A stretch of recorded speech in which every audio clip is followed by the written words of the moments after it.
Hey guys, let's get more news about Lakers, but first, don't forget to subscribe and leave your like. Lakers trade pitch nets 2 dream additions for 3 players and 2 first-round picks. The Los Angeles Lakers' quiet offseason could indicate that they're looking to make a big swing in a trade. With multiple areas they must address, the Lakers will need to get creative. Isaac Gutierrez of Bleacher Report proposed a 3-team dream deal to improve their roster. The deal would send the Lakers Jeremy Grant and Colin Sexton. His proposal would move D'Angelo Russell, 2 first-round picks, and more. Lakers would get Grant, Sexton. Utah Jazz would get Rui Hachimura, Lakers 2031 first-round pick. Portland Trail Blazers would get Russell, Jared Vanderbilt, Lakers 2029 first-round pick. The Los Angeles Lakers have had an interest in trading for Grant and Sexton. According to Michael Scotto of Hoops Hype, Grant could be an option and mentions his connection with LeBron James and Anthony Davis, as he's represented by Clutch Sports. In addition to Derozam, another notable player the Lakers have interest in besides Derozam is Blazers forward Jeremy Grant, league sources told Hoops Hype, Scotto wrote on July 2. Grant, represented by Clutch Sports Group with Lakers stars LeBron James and Anthony Davis, has shot 40.2% from three-point range and averaged 20.7 points the past 2 years in Portland. Bronny James ready for pressure after surreal Los Angeles Lakers move. Bronny James said on July 2 he is ready to deal with the pressure of playing alongside his National Basketball Association, NBA, superstar father LeBron as he was formally unveiled by the Los Angeles Lakers. The 19-year-old former University of Southern California, USC, player, chosen by the Lakers on June 27 with the 55th pick in the NBA draft, will form the first father and son double act in NBA history when he suits up for the Lakers next season. The Lakers' move for the teenager has been greeted with skepticism in some quarters, with pundits questioning whether the Lakers would have drafted him if he was not LeBron's eldest son.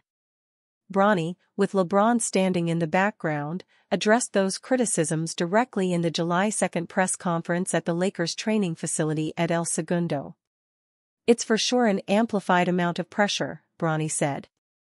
"I've already seen it, social media and the internet and stuff talking about how I might not deserve an opportunity. But, I've been dealing with stuff like this my whole life. So it's nothing different. It's more amplified, for sure. But I'll get through it." Bronny, who was unveiled along with fellow draftee Dalton Knecht, 23, was handed his signature yellow and purple Lakers jersey for the first time. He will wear a number 9 shirt next season emblazoned with James Jr. on it.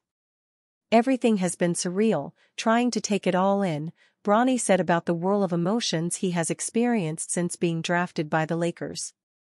Bronny said he had not gone into detail about his hopes for his rookie season in talks with his father, who will turn 40 in December in what will be his record-tying 22nd season in the NBA. He said, "We haven't gone too deep into that stuff yet, especially since we haven't even started Summer League yet." Bronny appeared with Lakers' new head coach J.J. Redick and general manager Rob Pelinka, and expressed gratitude to the front office for everything they have given to me. That drew a clarification from 40-year-old Redick, who himself was controversially appointed to helm the Lakers in June despite never having coached in the league.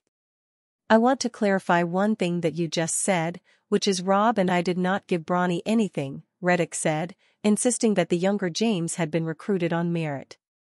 "Bronny has earned this. Bronny talks about his hard work. Bronny has earned this through hard work." NBA 2024 offseason, Demar Derozam's tepid free agent market says more about the league than the CBA.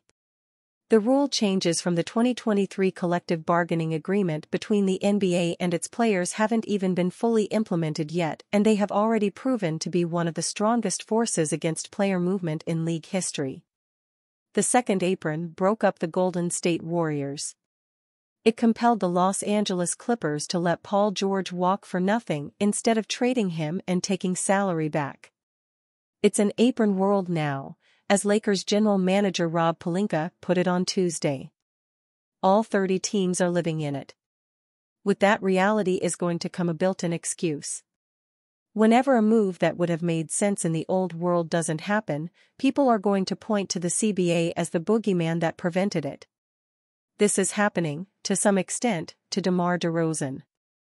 Derozam was an all-star as recently as 2023. He nearly won Clutch Player of the Year last season. He hasn't yet experienced significant statistical decline. There was a time in NBA history that such a player would be among the most coveted on the entire free agent market. It isn't happening so far. The kind of contract he might want just is not going to be available, ESPN's Adrian Wojnarowski said Tuesday. It's not left out there on the marketplace. The Bulls are more than willing to work out a sign-and-trade agreement to get him the years and money that he might want, but with the new salary cap rules, those are much more difficult for teams to do. We're now several days into free agency. As of Tuesday night, only 2 teams have more than $20 million in cap space. Those teams are the Utah Jazz, who are either about to go into a rebuild or use their cap space to renegotiate and extend the contract of Lauri Markkanen, and the Detroit Pistons, who have more ball handlers than they know what to do with and a serious lack of three-point shooting to complement them. Neither appear to be obvious destinations. Yet, to this point, the notion of a significant pay cut is reportedly still out of the question. For the teams that might be calling or gauging interest in Demar taking a full mid-level exception, which is around $13 million, I am told that is not even being considered right now, Bleacher Report's Chris Haynes said. Derozam is still operating under the old world assumption that he is a star and should be paid as such. It would be tempting to sit here and say that the CBA is costing Derozam money, but it wouldn't necessarily be accurate. Free agency hasn't been a major driver of player movement for several years now. Just go back to 2022, the last offseason before this new CBA was conceived. No free agent changed teams for more than the $27.3 million annually Derozam made on his last deal. Only 2 free agents changed teams for more than that $13 million starting salary that Derozam is turning down now, Jalen Brunson and Colin Sexton, who did so as part of sign-and-trade that netted the Cavaliers' Donovan Mitchell. That Sexton deal came in September. If Cleveland hadn't had the chance to land its all-star, Sexton may well have needed to remain with the Cavaliers on a cheap, one-year qualifying offer. Free agency just doesn't get players paid externally to the degree that it used to. And you, fan? What do you think of the situation of Demar Derozam? Leave your opinion in the comments.